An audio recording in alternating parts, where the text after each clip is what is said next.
நீலகிரி மக்களவை தொகுதி பாஜக வேட்பாளர் எல் முருகன் மேட்டுப்பாளையம் சட்டமன்ற தொகுதிக்கு உட்பட்ட பகுதிகளில் வாக்கு சேகரிப்பில் ஈடுபட்டார்.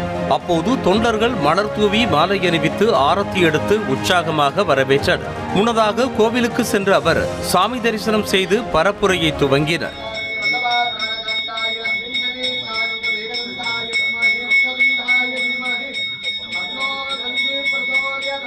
அரக்கோணம் மக்களவை தொகுதி நாம் தமிழர் கட்சி வேட்பாளர் அப்சியா நஸ்ரீன் ஆற்காடு சட்டமன்ற தொகுதிக்கு உட்பட்ட பகுதிகளில் வாக்கு சேகரித்தார். அப்போது பொதுமக்கள் மத்தியில் பேசிய அவர் தமிழ்நாட்டில் லஞ்சம், ஊழல், கொலை, கொள்ளை சம்பவங்கள் உள்ளிட்டவைகள் அதிகரித்து விட்டதாக குற்றம் சாட்டினார். நம்மகிட்ட காசு கொடுத்தாங்கன்னா அந்த காசை கொள்ளடிக்கணும், திரும்ப சம்பாதிக்கணும். வியாபாரம் செய்யறாங்க, அரசியல் மீது வியாபாரத்தை செய்யறாங்க. நம்மகிட்ட 1000 ரூபாய் கொடுத்துட்டு நம்மகிட்ட கொள்ளடிக்கிறதுக்காக தான் அந்த பிச்சை நாய்க்கு எலும்பு துண்டு போடுற மாதிரி நம்ம பிச்சை போட்டுட்டு இருக்காங்க. இந்த நிலைமை மாறணும். எங்க பார் லஞ்சம், ஊழல், பெண்ணடிமை, பசி, பட்டினி, கொலை.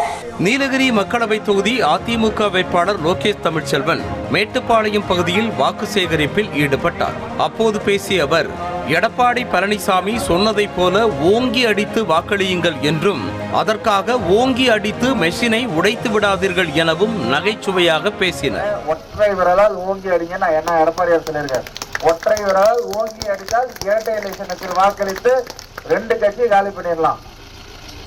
ஒற்றை விரல் ஓங்கி அடிக்கிறேன்னு சொல்லி ஓங்கி அடிச்சு மிஷினை உடைச்சிடாதீங்க, அப்புறம் பிரச்சனை ஆகிடும். கடலூர் மக்களவை தொகுதியில் அதிமுக கூட்டணியில் போட்டியிடும் தேமுதிக வேட்பாளர் சிவக்குழந்தை ஆதரித்து பன்ருட்டி சுற்றுவட்டார கிராமங்களில் முன்னாள் அமைச்சர் சம்பத் வாக்கு சேகரிப்பில் ஈடுபட்டார். அப்போது தொண்டர்கள் சால்வை அணிவித்து மலர் தூவி வரவேற்றனர். பின்னர் பேசிய முன்னாள் அமைச்சர் MC சம்பத் அதிமுக ஆட்சியில் கொண்டு வரப்பட்ட அனைத்து திட்டங்களையும் திமுக ஆட்சி நிறுத்திவிட்டது என குற்றம் சாட்டினார்.